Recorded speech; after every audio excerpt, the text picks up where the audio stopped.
Sekjen PDI Perjuangan Hasto Kristianto irit bicara usai diperiksa oleh penyidik Komisi Pemberantasan Korupsi KPK sebagai tersangka pada Senin 13 Januari. Hasto tiba di KPK sekitar pukul 9:32 ditemani Ketua DPP PDIP Bidang Reformasi Sistem Hukum Nasional Ronita Lapesi, kuasa hukum Magdir Ismail, dan selesai pada pukul 13:30. Hasto enggan membeberkan apa yang ditanyakan oleh pihak penyidik KPK. Di sisi lain, kuasa hukum Hasto Kristianto, Magdir Ismail, mengatakan proses hukum lanjutan akan disampaikan oleh pihak penyidik KPK. Selanjutnya akan dilakukan sesuai dengan kebutuhan dari pihak penyidik.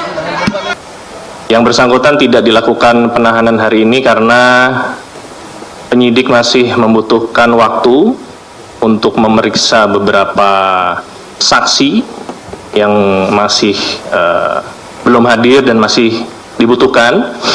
Ya, sebagaimana rekan-rekan ketahui juga ada beberapa saksi yang dipanggil di perkara ini belum hadir. Saya belajarnya di mana? Nanti dipikirnya saya kalau mau inggih, wah ini sih rasa-rasanya menuju negatif nih gitu. Tapi kalau inggih gitu, itu positif gitu. Coba sadar dengerin. Siapa yang mau dengerin? Ya mau datang aja lu, karena katanya ya kalau saya nanti datang ibu kan nggak masuk ke KIM. Loh apa urusannya aku mesti masuk ke KIM atau saya nggak masuk ke KIM? Gile. Ayo tepuk tangan yang hebat ngono lho. Ini bae ya wis he. Katanya minta saya ketum lagi, tapi anak buahku nek ngene kabeh moh. Wah terus ada yang kepengen. Wah, gile. Aku baru pikir apa iku yo. Lah KPK masa nggak ada kerjaan lain? Hah? Yang dituding, yang diubrek-ubrek hanya Pak Hasto iku we. Ayo wartawan, tulis itu. Karena sebenarnya kan banyak yang malah udah tersangka. Tapi meneng we. Aku udah kalau tiap hari buka koran mungkin ada tambahan.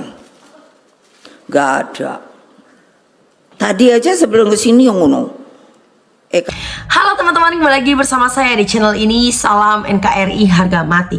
Nah teman-teman, dalam video ini kita akan membahas mengenai tentang Hasto, yang memang respon Hasto usai diperiksa KPK hari ini, dan kenapa alasan KPK belum menahan Hasto meski sudah menjadi tersangka.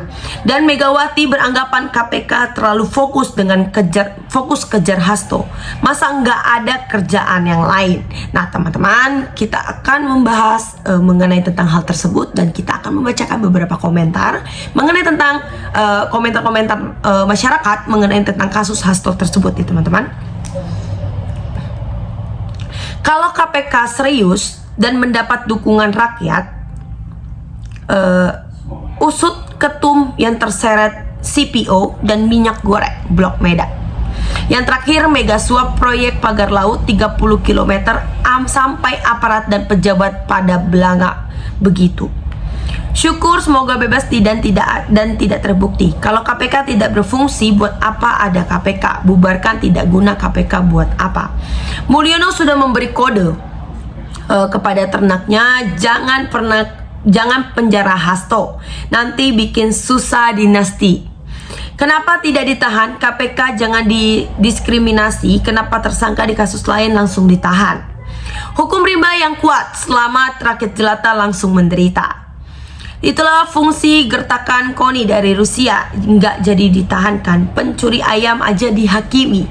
Masa sementara yang mencuri uang rakyat nggak merasa malu, bahkan dia merasa bangga. KPK bubarkan saja, belum tuntas. Erlangga aja belum tuntas, Zulfi Hasan belum tuntas, dan Budi Ari juga belum tuntas, dan mantan Menteri Agama dulu zaman Jokowi juga belum tuntas. Mana nih kalau nggak sanggup KPK kita bubarkan saja. Udah bubarkan saja KPK, nggak ada gunanya untuk dibayar sama duit rakyat tapi fungsinya nggak ada. Malah takut KPK sama Hasto, bubarkan saja semuanya. Nggak jelas negara ini, orang kaya selalu dalam perlindungan. Mana Bapak Presiden berantas korupsi, kenapa malah para koruptor? Kasus sudah selesai tahun 2020. Masa bakti anggota DPR juga sudah selesai tahun 2024. Si penerima suap sudah dipenjara, si pemberi suap juga jadi buron sekarang. Sedangkan orang yang vokal terhadap mantan lurah dipermasalahkan dengan kasus yang basi. Kalau memang tersangka kenapa nggak ditahan? Jadi pertanyaan juga nih. Padahal 2 kasus berarti KPK punya alat bukti sebagai pemula. Pak Hasto karena ada orang kuat di belakangnya yang tak pernah yang dia hujat dan berani dia kritik. Selanjutnya kita akan membacakan komentarnya lagi. KPK juga harus periksa Mulyono, jangan musuh Mulyono aja yang diperiksa. KPK ini hanya menjadi alat politiknya Mulyono. Giliran bosnya khawatir diungkap aibnya oleh Hasto langsung didildil. Ujungnya tidak terbukti dan bebas, padahal sudah ditetapkan tersangka. Begitu bobroknya hukum di Indonesia ini, takut kepada yang salah. Beda sikap KPK untuk Hasto dan Tom Lembong. KPK tebang, pilih Tom Lembong, langsung ditahan. Sudah jelas Bu Mega mengatakan bahwa kalau hati ditahan maka kalau Hasto ditahan maka saya akan ke KPK. Apakah tidak bisa mencerna? Itu artinya ada hal yang luar biasa akan diungkap di publik. Kita sudah bayar mahal untuk para penegak hukum, tapi keadilan di negeri ini belum nampaknya seperti berjalan dengan semestinya. Apakah kita harus mengadili dengan cara kita sendiri? Bagus, lanjutkan hal-hal yang lain segera diproses juga ya, sedang viral maupun yang sudah dilaporkan masuk KPK, jangan tebang pilih. Selanjutnya,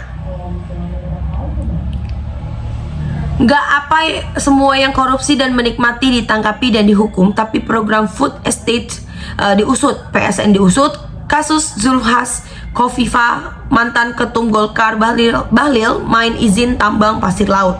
Tapi emang bener sih apa yang dikatakan Ibu Megawati, kayak ada kasus lain yang lebih besar korupsinya. Kok fokusnya ke Hasto? Bukan KPK yang terlalu fokus, tapi Pak Hastonya yang banyak cara untuk ngeles. KPK terlalu menganggap korupsi Hasto lebih dari besar dari kekayaan negara ini. Nah teman-teman, sahabat-sahabat dari Bongkar TV, mari kita tuntaskan permasalahan tersebut dalam kolom komentar ini. Kita membahas sehingga kita dapat bertukar pikiran antara satu dengan yang lain dalam kolom komentar ini. Terima kasih teman-teman. Bongkar TV melaporkan.